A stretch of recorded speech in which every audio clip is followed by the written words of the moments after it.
Performance. என்ன எதுக்கு போய் அருவாக்குறவெல்லாம் எடுத்துக்கிட்டு இருக்க? விடுறா. விடுப்பா, நமக்குள்ள என்னப்பா?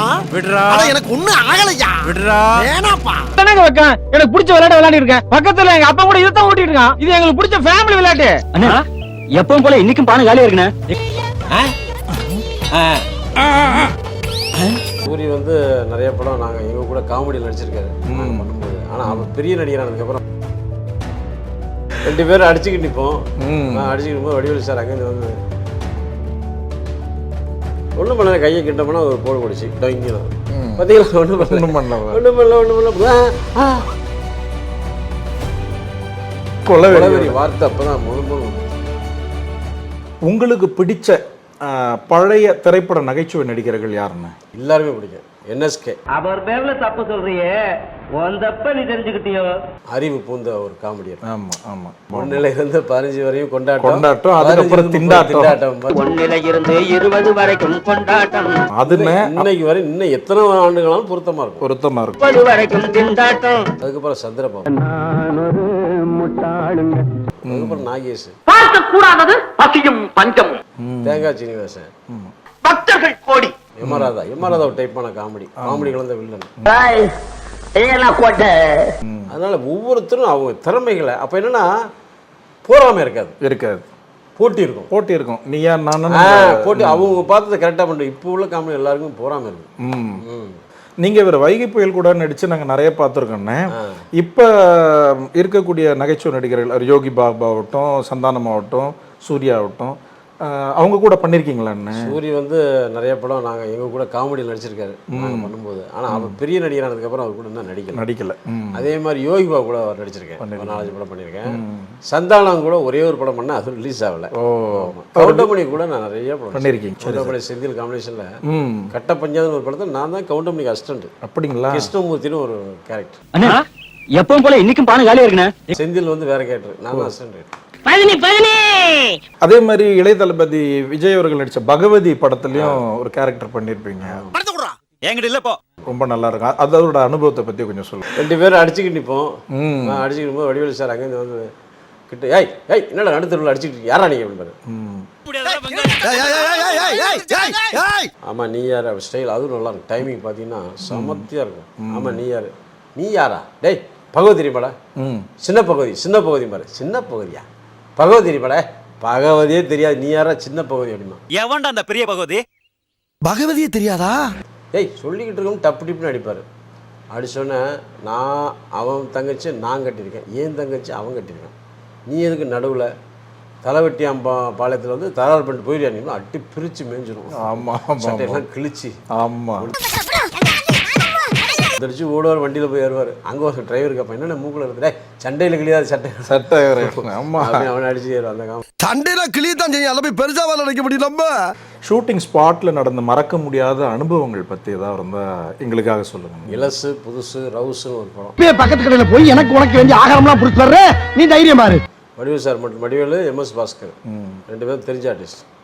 அதில் நான் ஒரு பியூன் கேரக்ட் பண்ணுறேன். வடிவேலு சார் 2 கேரக்ட் பண்ணுவார். அதில் ஒரு ஸ்கூல் டீச்சராக இருப்பார், ஒரு பாம்பாடி கேரக்ட் பண்ணுவார். பசங்களுக்கு நம்ம தான் கற்று தரணும் தவிர. அப்போ மத்தியானம் வரையும் இந்த ஸ்கூல் டீச்சர் சீன் எடுத்தோம். மத்தியானத்துக்கு மேலே அந்த அருணாச்சலம் ஸ்டுடியோன்னு ஒன்று இருந்துச்சு, அங்கே தான் பாம்பாடி கேரக்டர் எடுக்கிறோம். அப்போ வடிவேலு சார் வந்தார், அந்த காஸ்டியூமில் மாறிட்டு வந்தார் பாம்பாடியை அந்த கேரக்டரில். அந்த அப்போ வந்து அந்த பாம்புக்கு வந்து வாயை தச்சிருவோம்.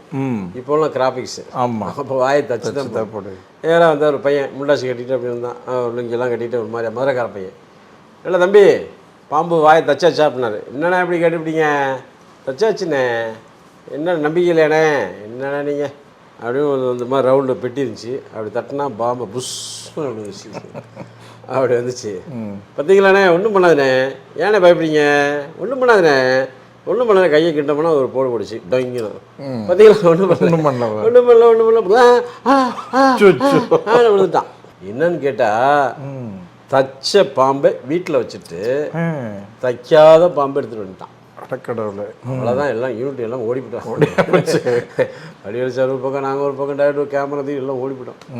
அதுக்கப்புறம் போய் இந்த பாம்பை பிடிச்சி அவனை ஹாஸ்பிட்டல் கொண்டு போய் அப்புறம் பாம்பை வேறு அவனுக்கு ரெடி பண்ணி மறுபடியும் பாம்பு அந்த பாம்பை எடுத்துகிட்டு வந்து அப்போ ஷார்ட் ஆகும். ஷூட்டிங் நடந்ததுங்களா? ராசா இல்லை எந்திரா டேய். திண்டுக்கல் சாரதி படத்துல ஒரு அமக்கலப்படுத்திருப்பீங்க, அதை பத்தி கொஞ்சம் சொல்லுங்கண்ணே. அது கருணாஸ். ஆமா, கருணாஸ் சார் கூட நிறைய படம் பண்ணியிருக்கேன். அது திண்டுக்கல் சாரதி ஹைலைட்டான சீன். ஏன்னா திண்டுக்கல் வர டைரக்டர் எனக்கு திரும்ப தெரிஞ்சவர், ரவிக்குமார் சொல்லி, ரவிக்குமார் ஒர்க் பண்ணவர், முருகேசன் பேர்.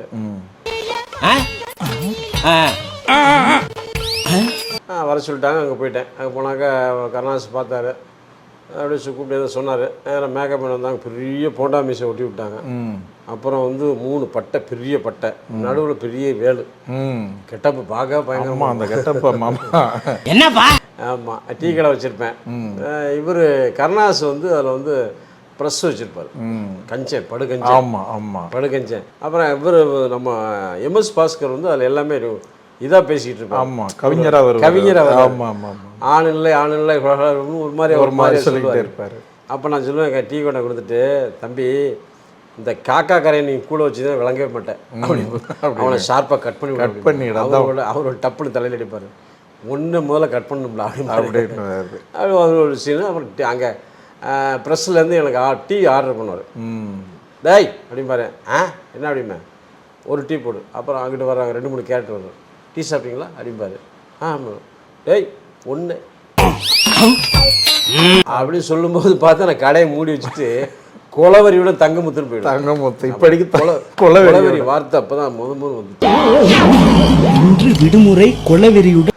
அதே மாதிரி மணிகண்டா படத்துல நீங்க நடிச்சிருப்பீங்க, அதை பத்தி கொஞ்சம் சொல்லுங்க. இப்போ வந்து அதில் வந்து ஒரு கடன் வாங்கியிருப்பாரு. ஆமாம், பட்டுக்கோட்டை சிவநாராயணன் ஒருத்தர். ஆமாம், தாதா வரும்.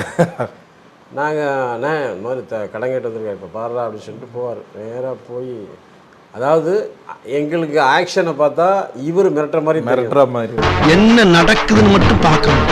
ஓகே. ஆனால் அது அந்த ஆக்ஷன் டயலாக்குள்ள தெய்வமே அப்படிம்பாரு. அங்கேருந்து பார்க்க முடியும், என்னம்மா சவுண்டு விடுறாரு அப்படின்னு. இப்படி அவங்க காலில் விழுந்துடும் தெய்வமே, பசங்க இருக்கிறாங்க எல்லாரும் காலில் விழுந்த தெய்வமே, பல்லப்புறம் உடப்பேங்கிறாரியா, நீ போ தெய்வமே போ அப்படின்லாம் சொல்லுவார். டேய் பாடுறா, நம்ம தலைவர் என்ன மாதிரி என்ன சவுண்ட் விடுறாரு பாரு.